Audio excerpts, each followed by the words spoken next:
Very warm welcome to each and everyone. Hello dear all friends, मैं विशाल चौरसिया एक बार फिर आपका अपने YouTube channel Knowledge Nation Chhatarpur में स्वागत करता हूं। दोस्तों, जैसा कि मैं आपको बता दूं कि हमारे 100 क्वेश्चन जो है हिस्ट्री ऑफ इंग्लिश लिटरेचर से कंप्लीट हो चुके हैं। आज हमारा 101 नंबर का क्वेश्चन जो है वो होना है। तो चलिए बात करते हैं अपने 101 नंबर के क्वेश्चन की। The masque of the 7 deadly sins appears इन। ये छत्तीसगढ़ असिस्टेंट प्रोफेसर 2014 में क्वेश्चन आपका पूछा गया है। चलिए हम बात करते हैं the masque of the 7 deadly since. Of the 7 deadly since appeared in, कहाँ पे, कौन से में दिखाई दी गई है?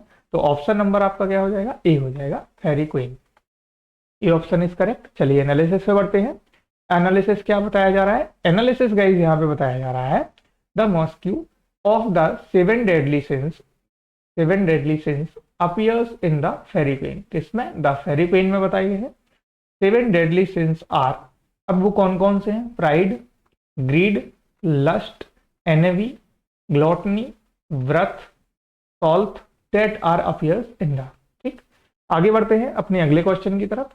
अगला क्वेश्चन हमारे पास में दिया गया है, which of the following not a 19th century melodrama. ठीक, निम्नलिखित में से 19th सेंचुरी का मेलोड्रामा कौन नहीं है, ये हमें बताना है।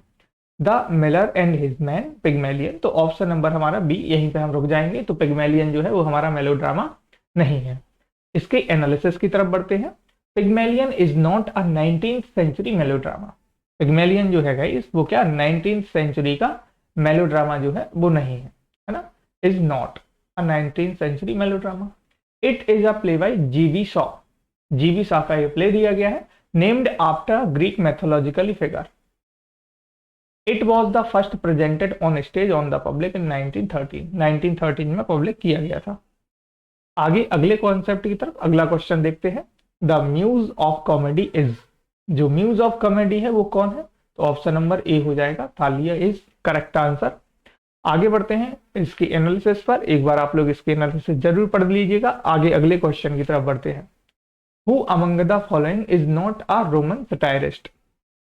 अब बात क्या हो रही है? Who among the following is not Roman satirist, इनमें से कौन नहीं है? तो अगर हम बात करते हैं क्विंटिलियन, हॉरेस, ज्यूवेलेंट, अरिस्टोफेंस, पर्सियस। तो अरिस्टोफेंस की अगर हम बात करें तो डी ऑप्शन हमारा करेक्ट हो जाएगा। आगे बढ़ते हैं हम अपने एनालिसिस की तरफ। Aristophanes was a comic playwright. अब अरिस्टोफेंस की बात करें तो अरिस्टोफेंस जो है वो एक कॉमिक प्ले राइट है और कॉमेडी है। Writer of American Athens and a poet of old Attic comedy. कौन सी comedy guys? Attic comedy. He was not a satirist, वो एक सटायरिस्ट नहीं थे। अगले क्वेश्चन की तरफ बढ़ते हैं। अगला क्वेश्चन हमारे पास में क्या दिया गया है? To which school do Jordan, George Herbert and Andrew Marvell belong. कौन से स्कूल से बिलोंग करते थे भाई? तो ऑप्शन नंबर हमारा डी हो जाएगा, रेनेसां से बिलोंग करते थे। Option number D is correct हो जाएगा। अगले क्वेश्चन की तरफ बढ़ते हैं। Option number, sorry guys, option number जो सी है वो हमारा करेक्ट होगा। The term metaphysical poet was coined by the critic Samuel Johnson. Option number जो आपका कौन सा होगा? Option number C is correct होगा। कौन सा ऑप्शन करेक्ट हो जाएगा? सी ऑप्शन इज करेक्ट हो जाएगा, सी। मेटाफिजिकल किससे, कहां से बिलोंग करते हैं, कौन से स्कूल से? मेटाफिजिकल स्कूल से। आगे बात करते हैं इनके ऑप्शन नंबर सी पर। ऑप्शन नंबर सी का कथन क्या है? ऑप्शन नंबर सी बोल रहा है द टर्म मेटाफिजिकल, जो मेटाफिजिकल की टर्म है, मेटाफिजिकल पोएट है, was coined by the critic Samuel Johnson. किसके द्वारा? सैमुअल जॉनसन के द्वारा। To describe loose group of 17th century English. Poet है Jordan, George Herbert and Andrew Marvell. आगे बढ़ते हैं अपने अगले क्वेश्चन की तरफ। अगला क्वेश्चन हमारे पास में क्या दिया गया है? नेक्स्ट क्वेश्चन है, which of the following books was translated into English by Wycliffe. ठीक, तो ऑप्शन नंबर हमारा बी हो जाएगा, बाइबल जो है वो लिखी गई है। आगे बढ़ते हैं हम अपने अगले क्वेश्चन की तरफ। अगला क्वेश्चन है, philosopher, church reformer and promoter of the complete translation of the Bible into English. He was one of the former and the Protestant Reformation. The 100 Years War was fought between England and, अब जो 100 Year War है वो किसके between हुई थी? तो अगर हम बात करें फ्रांस की, ठीक है, तो फ्रांस की और इंग्लैंड के बिटवीन हुई थी। ऑप्शन नंबर डी हमारा जो है वो करेक्ट हो जाएगा। चलिए इसके एनालिसिस की तरफ हम बढ़ लेते हैं। The 100-year War was a series of conflicts in Western Europe from 1337 to 1453, waged between the House of Plantagenet and its cadet House of Lancaster, rules of the Kingdom of England and House of Blois over the right to rule the Kingdom of France. आगे बढ़ते हैं अगले question की तरफ. Who said God's in his heaven and all is right with the world? किसने कहा था भाई? Who said, किसने कहा था? God's in his heaven and all is right with the world. Robert browning. Option number A जो है वो हमारा करेक्ट हो जाएगा. Option number A. आगे बढ़ते हैं हम अपने अगले क्वेश्चन की तरफ. अगला क्वेश्चन क्या है? Beat generation is. जो बीट जेनरेशन है उससे आप क्या समझते हैं भाई? इसका आंसर आपका क्या हो जाएगा? A, B, C, D option is correct हो जाएगा. A group of non conformist authors and emerge in America in 1950. D option is correct हो जाएगा. बढ़ते हैं अपने अगले क्वेश्चन की तरफ. अगला क्वेश्चन हमारे पास क्या दिया गया है? Who is one of the University bits. तो यहाँ पे अगर हम बात करें यूनिवर्सिटी बिट्स तो डी ऑप्शन इज करेक्ट हो जाएगा. मार्लो हमारा राइट आंसर हो जाएगा. Marlowe, Christopher Marlowe was one of the university wits. The university wits is a phrase used to name a group of late 16th century English playwrights and pamphleteers who were educated at the University of Oxford and Cambridge. अगला question यहाँ पे आपके पास में क्या दिया गया है? Next question is who among the following poets does not belong to the Victorian period. निम्नलिखित में से कौन से ऐसे पोएट हैं जो विक्टोरियन पीरियड से बिलोंग नहीं करते हैं? तो ब्राउनिंग की बात करें, टेनिसन, थॉमस, मैथ्यू आर्नोल्ड आपका राइट आंसर हो जाएगा. मैथ्यू आर्नोल्ड विक्टोरियन पीरियड से बिलोंग नहीं करते हैं. अगर हम बात, sorry guys, C option is correct हो जाएगा हमारा. थॉमस ग्रे जो है वो हमारे राइट आंसर होंगे, मैथ्यू आर्नोल्ड नहीं होंगे. Option number C option is correct हो जाएगा. आगे बात करते हैं अपने अगले क्वेश्चन की तरफ. सी ऑप्शन इज करेक्ट हो जाएगा. Name the period of literature in which Wycherley, Congreve and Dryden developed comedy of manner. Name the period of literature, उस लिटरेचर के पीरियड का नाम बताना है जिसने क्या वाइसले, कॉन्ग्रीव एंड ड्राइडन जैसे कॉमेडी ऑफ मैनर को डेवलप किया है. आगे बात करें जैकोबियन न्यू क्लासिकल एज, तो ऑप्शन नंबर हमारा क्या हो जाएगा? इसकी हम आगे एनालिसिस पे पढ़ लेते हैं. डी ऑप्शन इज करेक्ट हो जाएगा. The restoration period of English literature is the period in which Wycherley, Congreve and Dryden develop the comedy of manner. आगे बढ़ते हैं अपने अगले क्वेश्चन की तरफ. देखिए दोस्तों, ये जो क्वेश्चन सीरीज है, एक बार मैं फिर आपसे बोलना चाहूँगा कि जो दोस्त हमारे कंप्लीट कर चुके हैं हिस्ट्री ऑफ इंग्लिश लिटरेचर, उनके लिए बहुत बहुत ज़्यादा यूजफुल होने वाली है. और जिन दोस्तों को हिस्ट्री ऑफ इंग्लिश लिटरेचर अभी कंप्लीट नहीं हुई है जिन दोस्तों की, तो उनको पहले history of English literature complete करनी पड़ेगी, फिर ये PYQ सीरीज देखनी पड़ेगी. अभी तो क्या है, अभी आप बोर हो जाएंगे देखते देखते, है ना, कि ये हो रहा है, ये क्वेश्चन हो गया, दूसरा क्वेश्चन हो गया, तीसरा क्वेश्चन हो गया. लेकिन जिन्होंने हिस्ट्री ऑफ इंग्लिश लिटरेचर पर कमांड बना रखी है उनके लिए मोस्ट इंपॉर्टेंट है प्रैक्टिस सेशन. बाकी जिनका नहीं है तो वो भी ये देख सकते हैं, क्योंकि यहाँ से आपको 100% गारंटी है कि कुछ ना कुछ कॉन्सेप्ट और कुछ ना कुछ क्वेश्चन जो है उस कॉन्सेप्ट से रिलेटेड मिल जाएंगे. तो बढ़ते हैं अपने अगले क्वेश्चन की तरफ. अगला क्वेश्चन क्या बताया जा रहा है? Who is the most notable figure in Oxford movement. Who is the most notable figure in Oxford movement originated in 1833. 1833 में जो ऑक्सफोर्ड मूवमेंट है वो ओरिजिनेट हुआ है, उसके मोस्ट नोबेल फिगर कौन रहे हैं? तो यहाँ पे अगर हम बात करें न्यूमैन, सी ऑप्शन हमारा जो है वो ऑप्शन नंबर सी करेक्ट हो जाएगा. ठीक है. तो बात करें जॉन हेनरी न्यूमैन की, तो जॉन हेनरी न्यूमैन जो है वो हमारे राइट आंसर हो जाएंगे. आगे बात करें, यहाँ पे जो है वो सी करना है हमें, C, John Henry Newman. Option number C is correct हो जाएगा. अगला है in which year the theatres were closed in England. किस साल भाई थिएटर इंग्लैंड में क्लोज हो गए थे? तो 1642 में जो है थिएटर जो है वो क्लोज हो गए थे. आगे बढ़ते हैं. What did the pre Raphaelite aim at. Pre Raphaelite aim का जो है वो एम क्या था? तो all of these, showing interest in medievalism. अगला दिया गया है आपका pictorial realism with symbolic overtones, union of the flesh and the spirit. Option number D is correct हो जाएगा. आगे बढ़ते हैं अगले क्वेश्चन की तरफ. अगला क्वेश्चन है who was the leader of pre Raphaelite group of artist in England. तो ऑप्शन नंबर आपका क्या हो जाएगा? Option number DG Rossetti. C option is correct हो जाएगा. आगे बढ़ते हैं अपने अगले क्वेश्चन की तरफ. अगला क्वेश्चन क्या बताया जा रहा है? The great reform act which marked the beginning of the Victorian era was passed by British parliament. कब हुआ है भाई, ये आपको बताना है। तो 1837, ए ऑप्शन है, सी ऑप्शन इज करेक्ट हो जाएगा। 18 the great reform act 1832, B option is correct होगा guys, B option is correct. 1832 में क्या हुआ है, पार्लियामेंट, ब्रिटिश पार्लियामेंट का पास हुआ था, बहुत पास्ड बाय।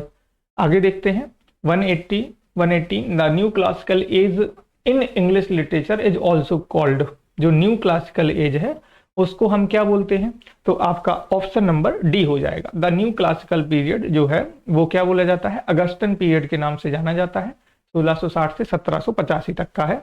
अगला सेंटेंस आप लोगों के पास में, अगला क्वेश्चन जो दिया गया है, the great Indian novel is written by. जो ग्रेट इंडियन नोवेल है वो किसके द्वारा लिखा गया है, विक्रम सेठ, शशि थरूर। तो Shashi Tharoor is right answer हो जाएगा। आगे बढ़ते हैं अगले क्वेश्चन की तरफ। अगला क्वेश्चन क्या दिया गया है, Chitra Banerjee Divakaruni's latest book publish in 2019, कौन सी है book, the forest of enchantment आपका राइट आंसर हो जाएगा। The forest of enchantment is the latest book 12th published in 2019। आगे बढ़ते हैं, who amongst the following is not an Indian diaspora writer. तो अगर हम यहाँ पे बात करते हैं, बात क्या हो रही है, who amongst the following is not an Indian diaspora writer. तो अगर हम बात करें शशि देशपांडे, तो ऑप्शन नंबर ए जो है वो हमारा सही हो जाएगा। अगले क्वेश्चन की तरफ बढ़ते हैं, the 17th century English poets whose works were characterized by the use of conceits are। The 17th century के जो इंग्लिश पोएट है, whose work, जिनके वर्क जो रहे हैं, वर्क कैरेक्टराइज, जिनको कैरेक्टराइज किया गया है by the use of conceit are.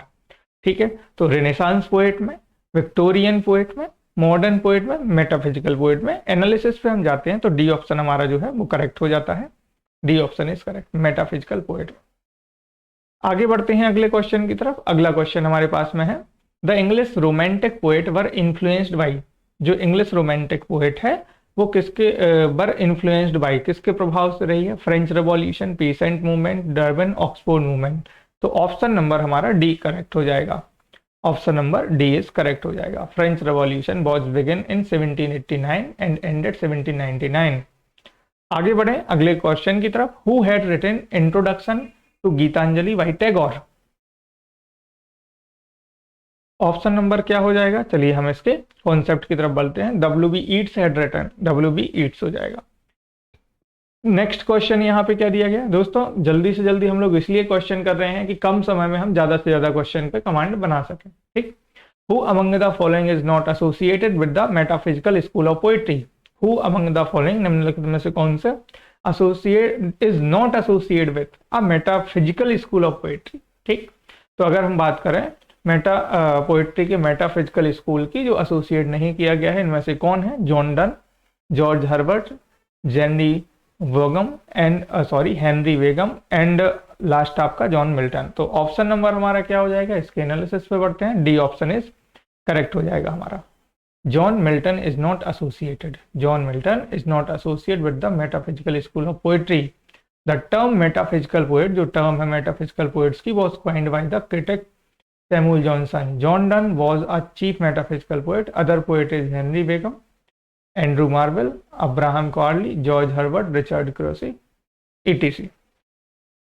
Next question यहाँ पे क्या दिया गया है, which novel does not come under the category of gothic novel. Which novel does not come under the category of gothic novel. तो अगर हम यहाँ पे बात करते हैं, pride and prejudice is, option number prejudice D हो जाएगा। आगे बढ़ते हैं अपने अगले क्वेश्चन की तरफ। अगला क्वेश्चन हमारे पास में क्या दिया गया है, the Pre Raphaelite movement in literature was basically inspired by. तो ऑप्शन नंबर सी हो जाएगा, पेंटिंग के द्वारा। अगला क्वेश्चन क्या दिया गया है हमारे पास में, अगला क्वेश्चन है, the book science and poetry is written by. जो बुक है साइंस एंड पोएट्री वो किसके द्वारा रिटन की गई है, T.S. Eliot, I.A. Richard, Thomas Hardy, Charles Darwin. तो ऑप्शन नंबर हमारा बी हो जाएगा, I.A. रिचर्ड के द्वारा। किसके द्वारा गाइस, I.A. रिचर्ड के द्वारा। अगला क्वेश्चन है, in which year was the Pre Raphaelite Brotherhood established. जो प्री रैफेलिएट ब्रदरहुड है वो कब एस्टेब्लिश किया गया, तो ऑप्शन नंबर सी हो जाएगा हमारा करेक्ट आंसर। सी ऑप्शन तो Pre Raphaelite Brotherhood was a group of English painters, poet and critics founded in 1848. William Holman Hunt, John Everett Millais and Daisy Rossetti ETC इसमें रहे हैं। आगे देखते हैं, in which century did the Renaissance begin in Italy. In which century did the Renaissance, भाई Renaissance जो है Italy में वो कब शुरुआत हुई थी। तो आगे हम बढ़ते हैं, बी ऑप्शन हमारा जो है वो करेक्ट हो जाएगा, B option is correct. Renaissance is the name commonly applied to the period of European history following the middle age. It is usually said to have begun in Italy in the late 14th century and to have continued both in Italy and other countries of Western Europe through 15। आगे बढ़ते हैं हम अगले question की तरफ। तो option number हमारा क्या हो जाएगा गाइस, बी ऑप्शन जो है वो करेक्ट हो जाएगा। अगले क्वेश्चन की तरफ बढ़ते हैं। अगला क्वेश्चन क्या है, the first printing press was introduced by. The first printing press जो है वो इंट्रोड्यूस कैक्सटन आपका राइट आंसर हो जाएगा, ऑप्शन नंबर ए।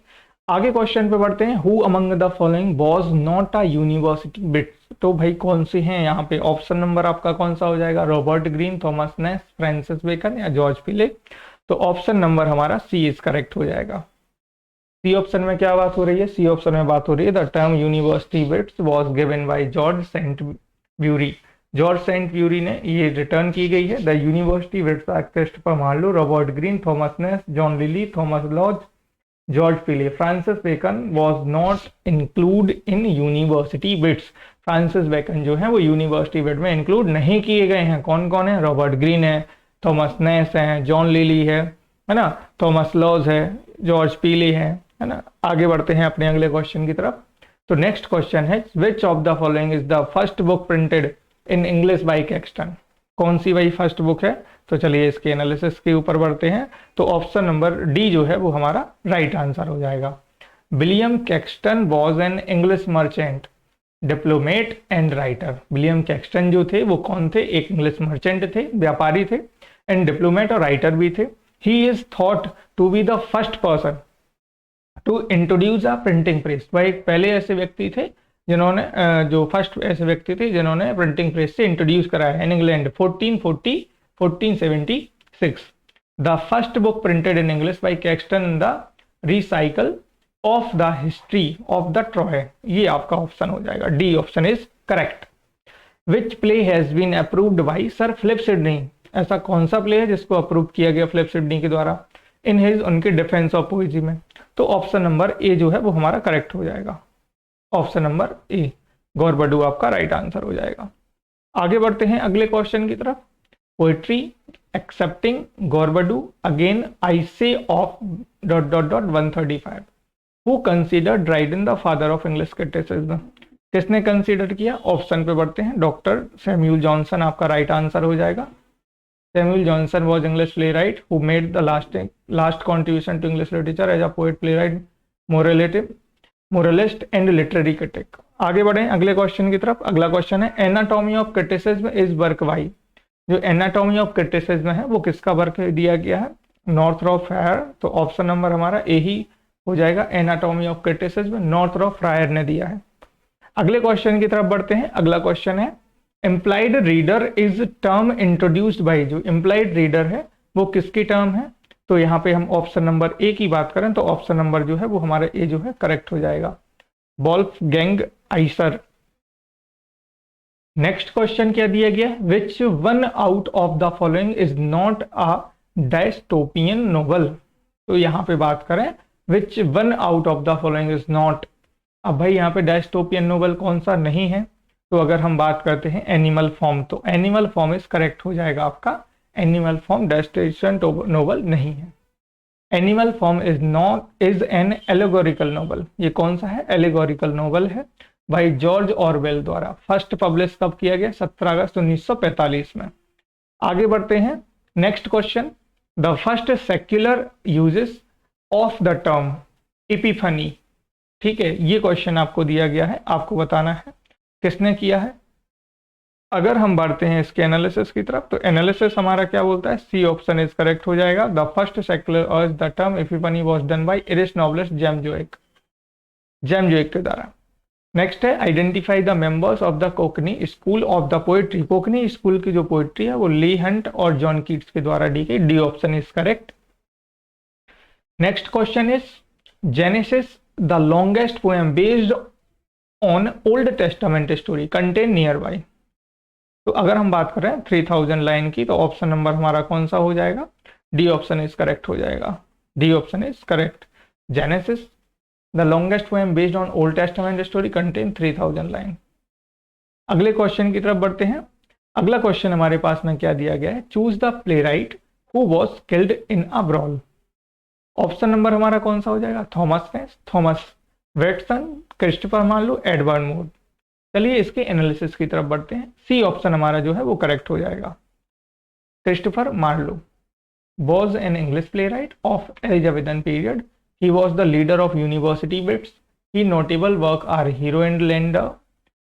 यहाँ पे आपका बात कर रही है Tamburlaine and Great, Edward Second, Dido, Queen of Carthage etc. He was killed in a brawl. John Dryden All for Love is an example of. जो जॉन ड्राइडन का ऑल फॉर लव है वो एग्जाम्पल है romantic, heroic tragedy या फिर history play या comic of humours. तो बढ़ते हैं अपने ऑप्शन की तरफ। बी ऑप्शन इज करेक्ट हो जाएगा। John Dryden's all for Love is an example of heroic tragedy. अगला कॉन्सेप्ट देखते हैं। अगला क्वेश्चन क्या है?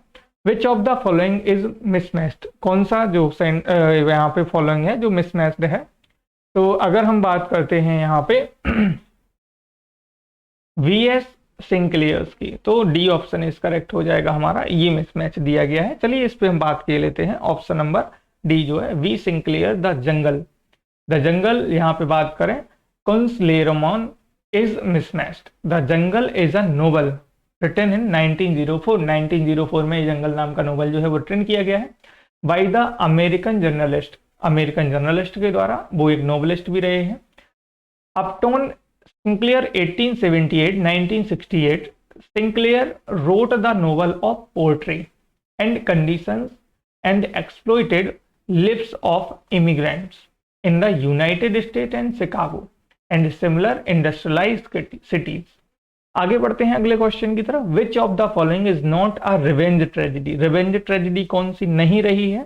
तो ऑप्शन नंबर सी जो है हमारा वॉल्पेनो जो है वो रिवेंज ट्रेजेडी नहीं रही है। आगे बढ़ते हैं। अगला क्वेश्चन जो है हमारे पास में, अगला क्वेश्चन है which of the following is not closest drama. निम्नलिखित में से क्लोजेस्ट ड्रामा कौन नहीं है? तो अगर हम बात करते हैं All for Love, Prometheus Unbound, the Dynasts और यहाँ पे सैमसन एगोनिस्टिस। तो ऑप्शन नंबर हमारा ए जो है वो करेक्ट हो जाएगा। क्लोजेस्ट ड्रामा जो है वो read by rather than acted all for love the world well lost is a 1677 heroic drama. Why? John Dryden. Option number A is correct. The period of Renaissance in Europe was an enthusiastic period of European culture, artistic, political and economic rebirth during which one of the following century? तो अगर हम यहाँ पे बात करें B option की 14th to 17th century, तो B option जो है वो हमारा करेक्ट हो जाएगा। आगे बढ़ते हैं अगले क्वेश्चन की तरफ। अगला क्वेश्चन क्या है? East of Eden a novel published in 1952 was written by Emily Dickinson, James Cooper, John Steinway, William Faulkner. अब इनके ऑप्शन की तरफ हम बढ़ते हैं। तो option is C option is correct हो जाएगा। Option number C, East of Eden is a novel by Nobel Prize winner John Steinbeck published in September 1952। आगे क्वेश्चन की तरफ बढ़ते हैं। अगला क्वेश्चन जो है सेकेंड लास्ट क्वेश्चन हम देख रहे हैं। By Vikram Seth is based on Charles Johnson translation of Alexander Pushkin Eugene Onegin 1833। Option number हमारा क्या हो जाएगा? A Suitable Boy, All You Who Sleep Tonight, From Heavenly, The Golden Gate. तो इसकी ऑप्शन की तरफ हम बढ़ते हैं। Option number D is correct हो जाएगा। D option is correct. The Golden Gate is the first novel by poet and novelist Vikram Seth. Golden gate जो है वो फर्स्ट नोवेल रहा है किसका? विक्रम सेठ का। बढ़ते हैं अपने अगले क्वेश्चन की तरफ जो कि आज का लास्ट क्वेश्चन हमारे पास में रहेगा। इज एन इंडियन पोएट, वह इंडियन पोएट कौन है? And short story writer in the English language में, who is also a former, जो कि आईपीएस ऑफिसर भी रहे हैं, एंड वॉज अवॉर्डेड, और उन्हें अवार्ड भी दिया गया है साहित्य अकादमी 1984 में। तो K N Daruwalla is right answer. तो यहाँ पर गाइस हमारे 150 क्वेश्चन जो है वो कंप्लीट होते हैं। ये क्वेश्चन सीरीज जो है लगभग हमारे 300 प्लस क्वेश्चन यहाँ पे सॉल्व किए जाएंगे हिस्ट्री ऑफ इंग्लिश लिटरेचर के। तो दोस्तों ये जो क्वेश्चन सीरीज है, हो सकता है आपको बोरियत फील हो, क्योंकि क्वेश्चन पे क्वेश्चन चल रहे हैं, बीच में कोई बात नहीं होती है, कन्वर्सेशन नहीं होती, कम्युनिकेशन नहीं हो पाती है, तो हो सकता है बोरियत फील हो। लेकिन आपको क्या करना है, कंटेंट की तरफ देखना है। जो भी चीज़ें आपको ठीक नहीं लगती हैं, आप बेझिझक कमेंट बॉक्स में बताएं कि सर यहाँ पे भी दिक्कत जा रही है, ये सारी दिक्कत जा रही है, तो उनको सॉर्ट आउट किया जाएगा। ठीक है, तो दोस्तों बने रहिए हमारे साथ में, और ज़्यादा से ज़्यादा देखो ये जो वीडियो लेक्चर है अपने ज़्यादा से ज़्यादा दोस्तों तक शेयर करें, क्योंकि गाइस जैसे ही आपका यूजीसी नेट का पेपर होगा, आप लोगों को यूजीसी नेट का फ्री ऑफ कॉस्ट बैच जो है वो मिल जाएगा। ठीक है, फ्री रहेगा वो सभी के लिए। क्लासेस कंटिन्यू रहेंगी आपके। यूनिट फर्स्ट हम कंप्लीट कर चुके हैं, यूनिट सेकंड जो है, यूनिट सेकंड में हम लोगों ने जॉफरी चौसर जो है वो कंप्लीट कर रखा है, जॉफरी चौसर का पार्ट पूरा कंप्लीट कर रखा है। ठीक है, यूनिट सेकंड में चैप्टर नंबर फर्स्ट। ठीक है, चैप्टर नंबर फर्स्ट। तो यूनिट फर्स्ट कंप्लीट हो गया हमारा, यूनिट सेकंड में ये चल रहा है। तो आप लोगों को ज़्यादा से ज़्यादा दोस्तों जुड़ना है हमारे साथ में, और क्या करना है, और अपने दोस्तों तक इस वीडियो को शेयर करना है। ठीक है, तो बने रहिए हमारे साथ में, मिलते हैं अगले सेशन में। Thank you to all, have a good day, जय हिंद, जय भारत।